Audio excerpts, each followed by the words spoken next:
Black screen, a distant gunshot echoes, then another, the sound of metal rolling across dirt. Most people know the Marines for their rifles, their courage, their discipline, but almost no one knows that during one brutal Pacific campaign, one of the Marines' most effective weapons, the weapon that shattered an entire Japanese battalion, was nothing more than a dented, empty soup can. What happened on Bougainville wasn't legend. It wasn't luck. It was a psychological trap so simple, so absurd. The Japanese never found a counter, and 112 soldiers died trying to understand it. Stay with me, because the secret isn't how the trick worked, but why it worked, and why this forgotten 5-day operation quietly rewrote sniper doctrine in the Pacific. Most snipers are shaped by training. Thomas Michael Callahan wasn't. Before the Marine Corps ever handed him a rifle, Callahan had already survived an education harsher than any sniper school. He grew up in the Bitterroot Mountains of Montana, a place where mistakes didn't mean missing a paper target. They meant watching a 600-yard elk vanish into the timber because you misread the wind by an inch. There were no second chances, no do-overs, just the quiet humiliation of knowing you failed to understand the mountain. And that unforgiving environment created something the Marine Corps couldn't teach: patience measured in heartbeats, instincts sharpened by silence, and a hunter's understanding of how minds break long before bodies do. So when Callahan arrived in the Pacific, in the steaming chaos of Bougainville, he didn't bring just a rifle. He brought a lifetime of reading terrain, reading wind, and reading human behavior. That's where the soup can comes in. Cut to slow pan across an empty, battered soup can lying in mud. To the Japanese, it was trash. To Callahan, it was bait, a psychological weapon disguised as garbage, and when he used it, he didn't just eliminate enemy soldiers. He shattered their confidence, disrupted their movement, and forced an entire battalion into a state of fear so intense that they spent 5 days hunting a ghost. A ghost with a rifle and an empty soup can. He didn't learn patience in a classroom. He didn't learn discipline from an instructor.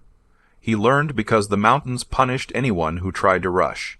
That mattered more than anyone realized, because the truth, the one most people miss, is that Callahan's later soup can trick wasn't born from improvisation. It was born from pattern recognition.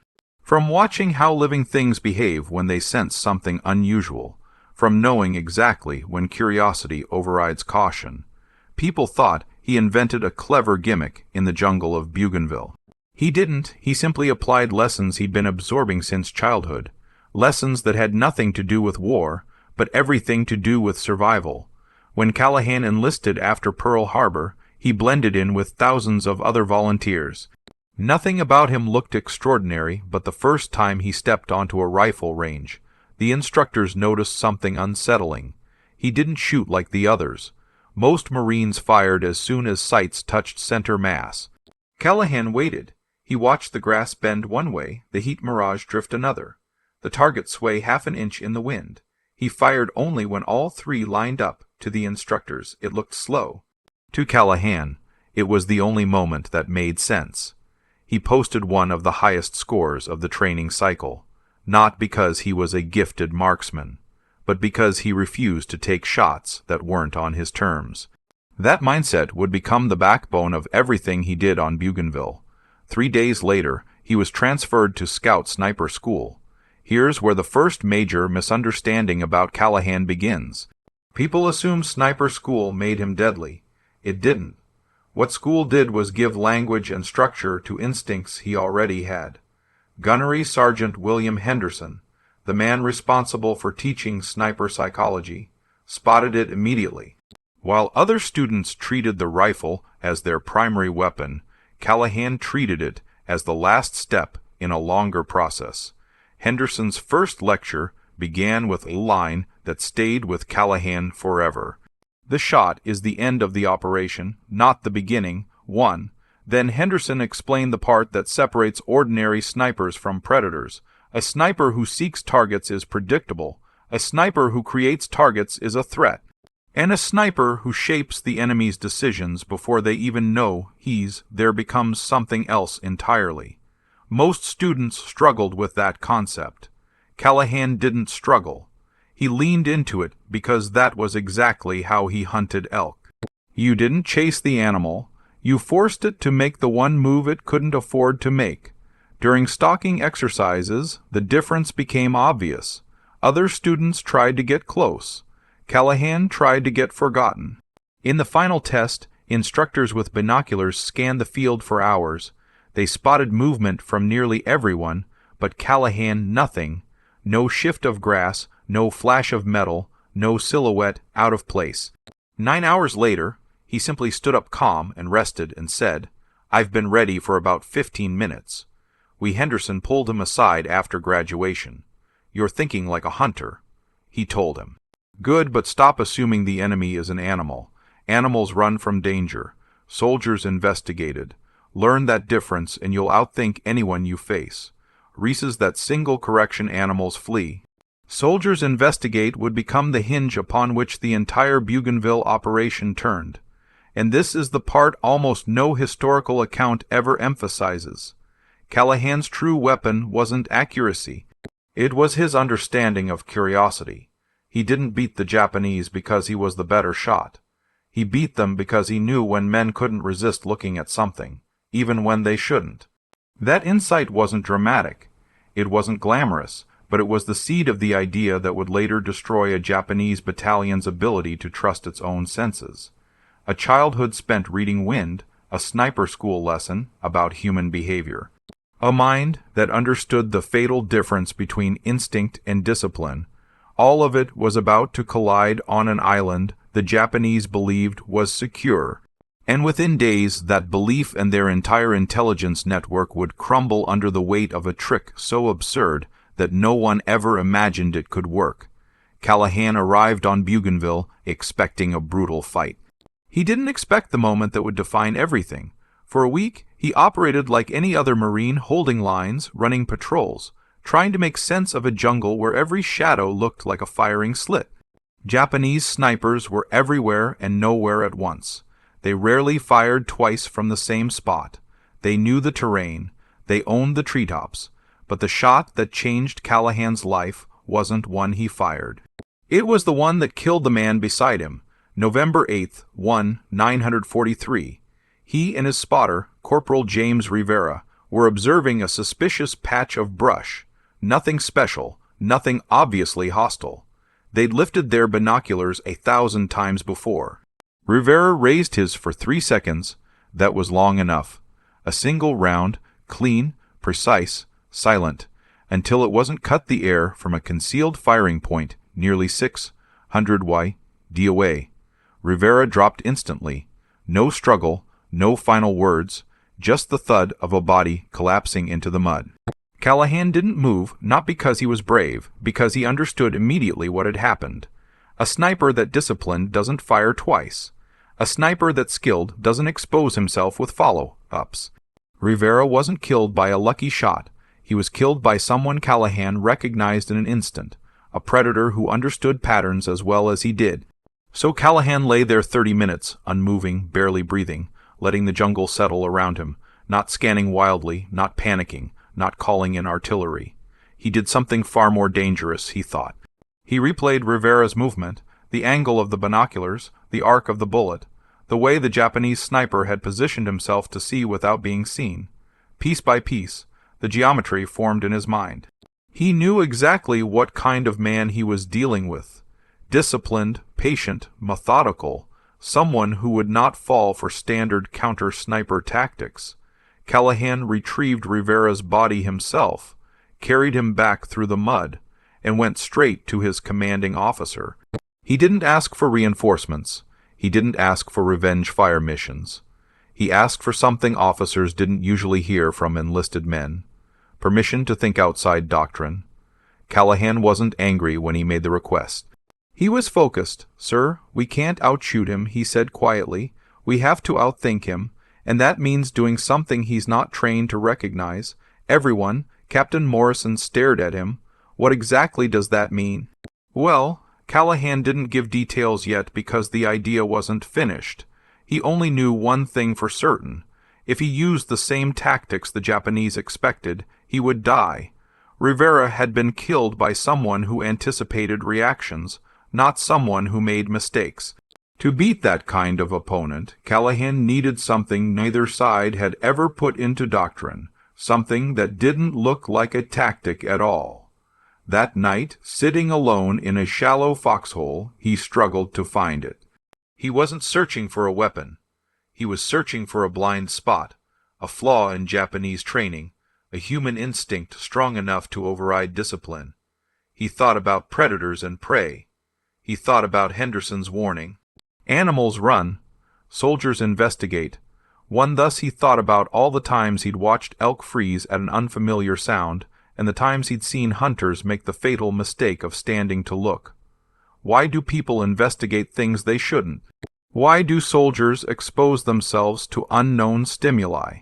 Callahan's answer came from a direction he didn't expect.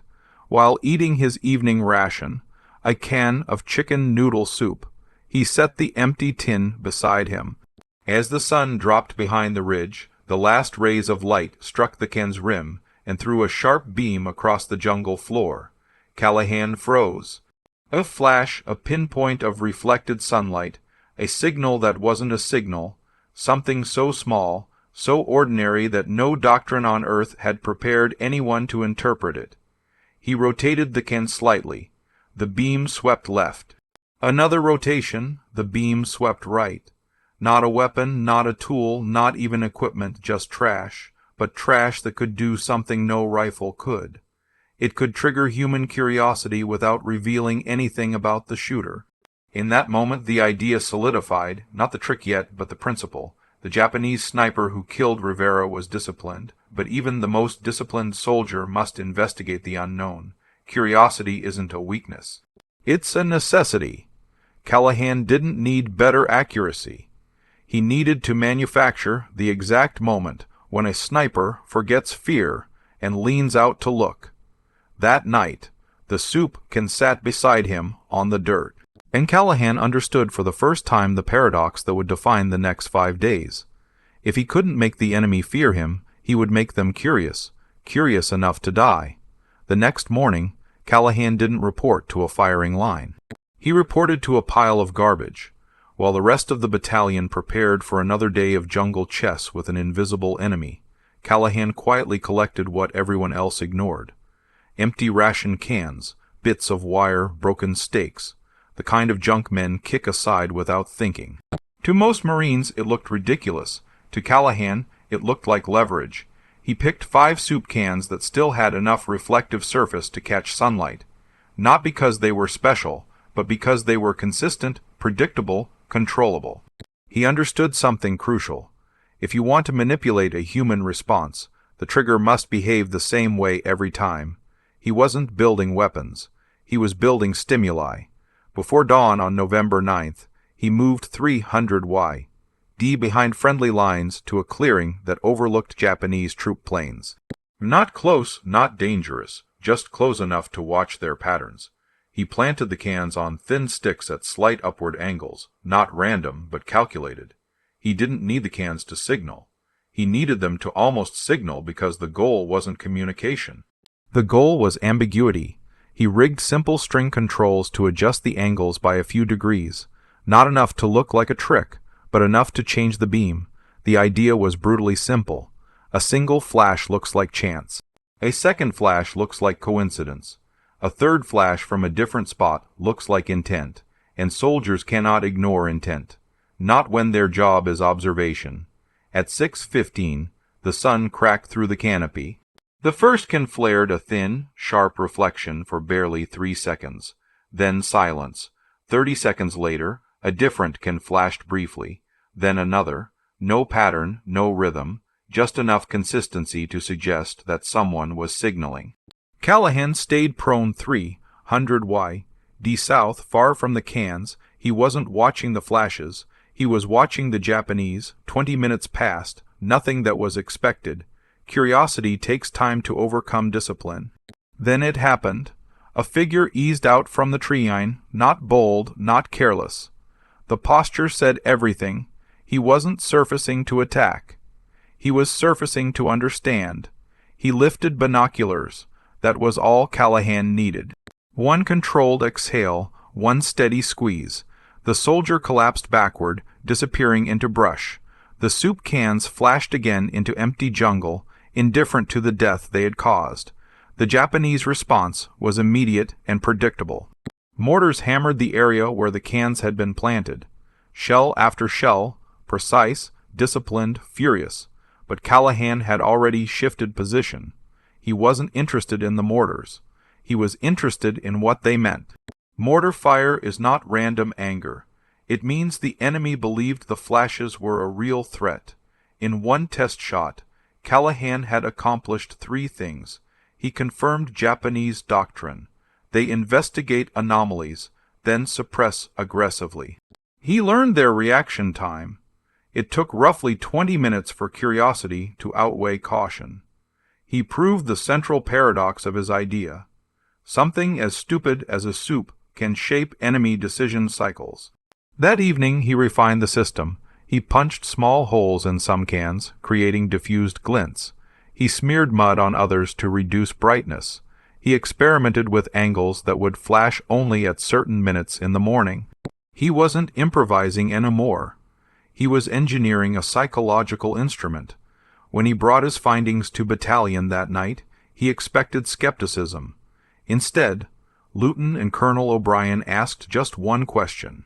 "How many men do you think this could take out if the enemy doesn't adapt?" Sigh of demand. Callahan didn't exaggerate. 20 to 30 in a week, he said. Maybe more if they react the way trained observers always react. "We get our crew," O'Brien didn't blink. "Then you have 5 days, a security team, full freedom of maneuver. Your objective is simple. Break their ability to see the battlefield. Well, that order mattered more than anyone understood. It wasn't kill snipers. And it wasn't thin their numbers. I said it was something far more dangerous. Destroy their perception. Because when an army can't trust what it sees, it can't act. And when it can't act, it loses not by force, but by paralysis." Those 5 soup cans, things Marines usually kicked aside without thinking, had just become the core of an operation that would wipe out over 100 enemy soldiers in less than a week and collapse a Japanese intelligence network that had taken months to build. The trick wasn't magic. It wasn't luck. It wasn't even about marksmanship. It was the weaponization of a human reflex. When something unusual happens, we look, and for the next 5 days that reflex would be fatal. The operation began the next morning, November 10th, and from the very first hour one thing became clear. The Japanese weren't being hunted by a sniper. They were being manipulated by a system. Callahan didn't shoot because he had a target. He shot because he created one. Callahan chose a sector where Japanese movement was predictable, not because they were careless, but because every army, no matter how disciplined, repeats patterns under stress.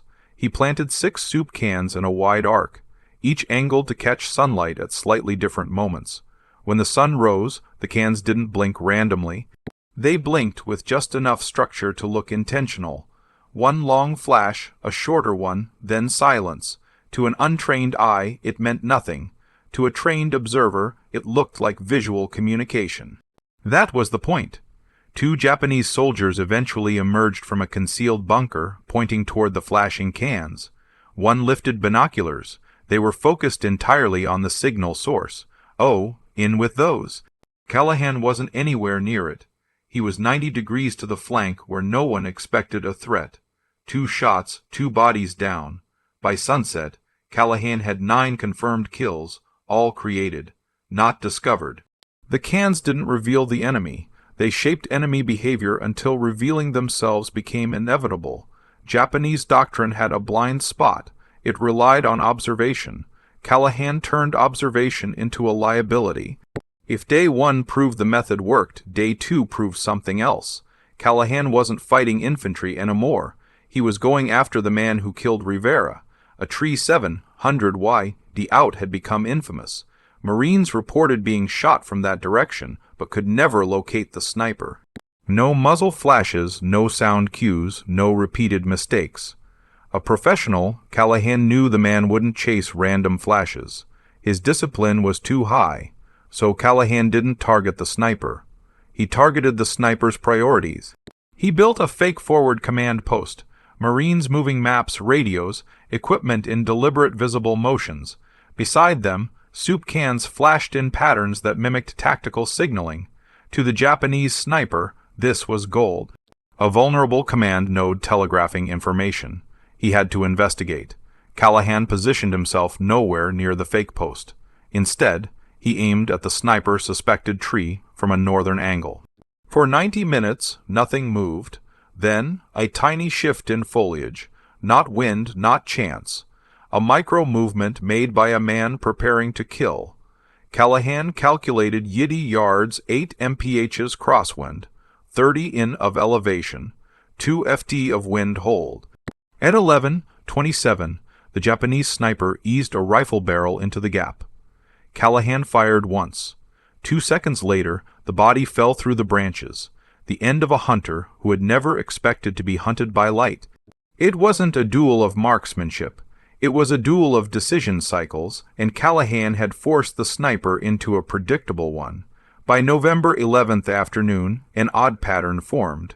Japanese soldiers no longer responded immediately to flashes. Fear had begun to counteract curiosity. On the surface, that looked like progress for them. In reality, it opened the door to something far worse, because fear changes behavior, and changed behavior is predictable. Now Callahan didn't have to guess how they'd react. He knew they would hesitate. They would pull sentries back. They would cluster undercover. They would centralize information to officers. So Callahan escalated. He introduced multiple nodes, more cans placed farther apart. Not blinking randomly, but blinking in sequences that resembled patrol coordination, artillery observation, defensive repositioning signals. The Japanese didn't know if the flashes were real communications or traps, and uncertainty is deadlier than fear. 16 more soldiers died on day 3, not because they were reckless, but because commanders needed information, and information required exposure. The paradox deepened. The more disciplined the Japanese became, the easier they were to manipulate. November 13th turned into Callahan's highest scoring day. 27 confirmed kills. It wasn't raw efficiency. It was collapse. Callahan's deception system reached critical mass. So many cans, so many angles, so many signal events that the Japanese couldn't distinguish real threats from illusions. When defensive officers saw multiple flash sequences at once, they assumed an assault was brewing. They repositioned men across exposed terrain. They checked flanks. They attempted to coordinate countermeasures. Every movement they made was visible. Every officer who stepped out to verify troop placement became a silhouette in Callahan's scope. Captured diaries later revealed the psychological effect. Light appears from nowhere. Men go to investigate and never return. In few mark in this game, officers forbid investigation, but orders require observation. And I no longer trust my eyes. Here's Locke's. Once an army loses trust in its own senses, it loses the battlefield. Callahan didn't destroy their manpower on day 4. He destroyed their confidence. On November 15th, heavy clouds rolled in. No sunlight meant no reflections. The Soupkin system should have died. Instead, Callahan revealed the most underestimated part of his mind. He hadn't built a weapon around light. He'd built a weapon around compulsion. If light could trigger curiosity, so could sound. He hung empty ammunition cans from branches, filled them with pebbles, and rigged strings to shake them from distances. Soft rattles, short taps, a clatter that suggested movement or equipment. By noon, the Japanese were back in the same trap. Patrols creeping out, observers exposing themselves, officers trying to restore order, and Callahan waiting at angles no one thought to check. 9 more kills. The final shot came at 1,545. A Japanese officer consulting a map during a moment of confusion. 1 bullet, 1 collapse, 1 more fracture in the chain of command. When Callahan withdrew at 16, his 5 days were up. 112 confirmed kills, nearly 100 independently verified. A battalion's intelligence network shattered, and an entire sector paralyzed by stimuli made from garbage. Callahan hadn't just used trash. He had used something far more dangerous. The enemy's training, the enemy's habits, the enemy's instincts, and for 5 days he turned all three against them. When the shooting stopped, the Japanese 6th Division wasn't defeated in the traditional sense. They hadn't been overrun, outgunned, or outmaneuvered. They had been blinded, and in warfare, losing your eyes is worse than losing your soldiers. For weeks before Callahan arrived, the Japanese had fought with confidence. Their snipers dominated treetops. Their observers fed accurate reports. Their officers trusted what they saw. It wasn't arrogance, it was structure, doctrine, routine. Callahan shattered that routine in 5 days. The Japanese didn't understand the mechanism, but they felt the consequences immediately. Patrols disappeared, investigating harmless flashes. Officers died, stepping out to verify fake signals. Observation posts went silent. Communication chains fragmented under fear and confusion. None of this required destroying their firepower. Callahan destroyed their decision-making system. This is the part most histories never emphasize. Armies do not fall apart when they lose men.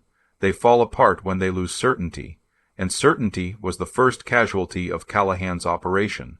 After the war, analysts reviewing Japanese field logs noticed the same pattern repeating. Light phenomena observed, reconnaissance ordered, reconnaissance team eliminated, follow-up restricted, information gap widens, officers forced to act without reliable data. By the end of Day 4, Japanese commanders had almost no trustworthy eyes on the front line. Their reports became vague, fragmented, and sometimes contradictory. What Callahan achieved wasn't tactical dominance. It was formational starvation. A modern intelligence officer would call this a sensor kill chain. End quote. Callahan discovered it intuitively decades before the term existed. Every time a Japanese observer tried to answer a question, Callahan made sure the answer cost them a life. Eventually, no one dared ask questions at all. And an army that stops asking questions stops functioning. Captured diaries from that week reveal something extraordinary. Not fear, not panic, but something much worse. Doubt. Soldiers doubted their eyes. Officers doubted their judgment. Units doubted their own doctrine. One entry read, "The Americans use light to lure us. We cannot know which signals are traps. I am afraid not of death, but of misjudgment. We have not." That sentence says everything. War rarely destroys people with firepower. War destroys people with choices they no longer trust. Callahan's trick didn't just kill soldiers. It created a battlefield where curiosity was punished, discipline was punished, initiative was punished, and hesitation was punished. There was no right answer, only uncertainty. This is why the Japanese response became increasingly irrational, pulling sentries back, then pushing them forward, forbidding investigation, then demanding it, reducing exposure, then exposing officers instead. The commander's diary reflected this frustration. Enemy employs methods we cannot categorize. We cannot understand the purpose of the light. Our men fear illusions. We operate blind. And first, when a battalion starts describing its enemy as the invisible one or the demon, it means their doctrine has collapsed. They are no longer fighting a person. They are fighting a phenomenon, and no army in history has ever been trained for that. The Japanese weren't incompetent. Their doctrine simply didn't account for the possibility that an American sniper would weaponize deception, misdirection, false signatures, and psychological triggers. Japanese counter-sniper methods relied on spotting muzzle flashes, tracking movement, reading trails, or detecting camouflaged positions. Callahan gave them no movement, not trails, no patterns, no logic. He created stimuli that were impossible to categorize. Not a threat, not harmless, not a signal, not random, not attack, not retreat. In doctrinal terms, he created a non-classifiable stimulus, a type of battlefield information. Soldiers are mentally unprepared to process. When humans can't classify information, they default to instinct. and instinct is precisely what Callahan manipulated. For 5 days, the Japanese didn't lose a tactical fight. They lost the philosophical foundation of their battlefield understanding. The rule book stopped working, the world stopped making sense, and no one fights well in a world they no longer understand. By the end of the operation, the Japanese still didn't know what had happened. They knew men had died. They knew positions had been compromised. They knew their decision loop had been hijacked, but they didn't know the truth. They hadn't been defeated by a rifle. They had been defeated by a rule they didn't know they were following. Investigate anything unusual as Callahan didn't break that rule. He exploited it over and over with total precision. And that's the real lesson. Buried beneath the kill count, he didn't overpower the Japanese. He made their own discipline fatal. When Callahan walked off the line on November 15th, he didn't look like a man who had just executed one of the most effective sniper operations of the Pacific War. He looked exhausted, hands shaking, voice flat, eyes unfocused. 5 days of perfect patience, 5 days of decisions that allowed no mistakes, 5 days of watching men walk into traps he had designed, knowing exactly how each one would end. That kind of mental pressure doesn't disappear when you step off the line. It lingers. Medical officers recorded what they politely called combat exhaustion, right? Not the shaking, shouting kind, the quiet kind, the kind where the silence feels heavier than the gunfire. Callahan wasn't proud. He wasn't triumphant. He was simply aware of what most outsiders never understand. Every good idea in war has a human cost, even for the man who creates it. While recovering in the rear, Callahan spent 2 weeks doing something he'd never done before. He slowed down for the first time in days. He wasn't calculating angles. He wasn't predicting reactions. He wasn't engineering exposure cycles, but his mind didn't stop working. It replayed everything. The flashes, the shots, the decisions, trying to make sense of what he'd done. He didn't question the mission. He questioned the feeling that came after the realization that he'd weaponized curiosity, a basic human instinct, and watched it kill over 100 men who never understood what they were walking into. In one quiet interview decades later, he summarized it simply. I wasn't proud of killing them. I was proud we survived. Sometimes that's the only victory you get. So Callahan never confused necessity with glory. That's what made him dangerous on the battlefield and effective in the classroom.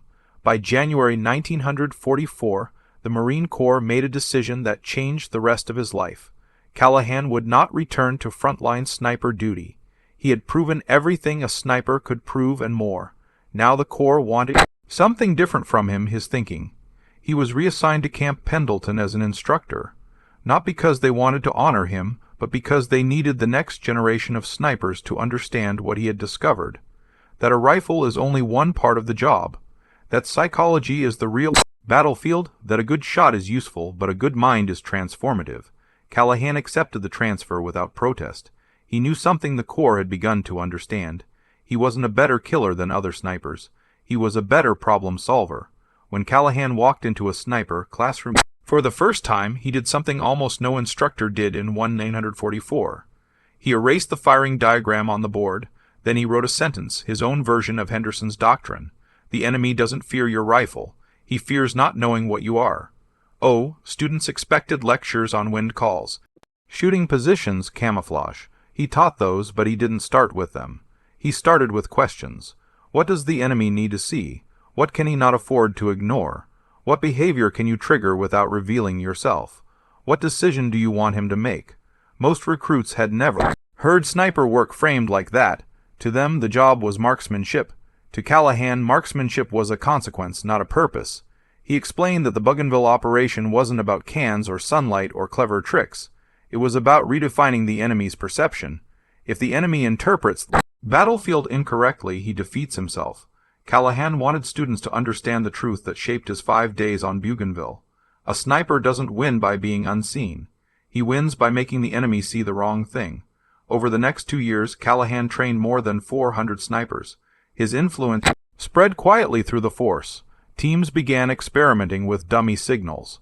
Deception positions became standard. Intelligence units integrated false signature training. Counter-sniper doctrine shifted from find the shooter to control the shooter's decisions. Best said, Callahan didn't preach heroics. He didn't talk about kill counts. He talked about thinking, and that's where his real legacy began. Not in Bougainville's jungle, but in classroom chalk dust and quiet field exercises. Students remembered him for one phrase he repeated constantly. Creativity keeps you alive. Convention gets you killed 80. He meant it literally. He had lived it, and his students would carry it into battles he would never see. Callahan survived the war physically unscathed, yet forever shaped by what he'd done. In Montana, he returned to teaching high school science, coaching, problem-solving workshops. Students never suspected that their calm, patient teacher once designed the most effective sniper deception operation of the Pacific War. He didn't talk about kills. He talked about ideas. He never glorified the soup can trick. He explained the principle behind it. You don't beat a strong enemy by being stronger. You beat him by making him think incorrectly. Even in civilian life, he taught the same lesson the battlefield taught him.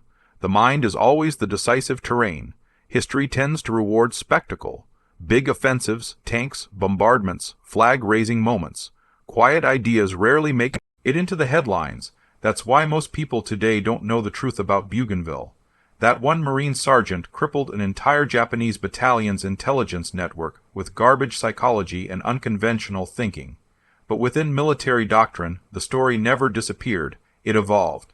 Callahan's report was copied, reprinted, dissected, and ultimately absorbed into what the modern military now calls deception operations and false signature warfare.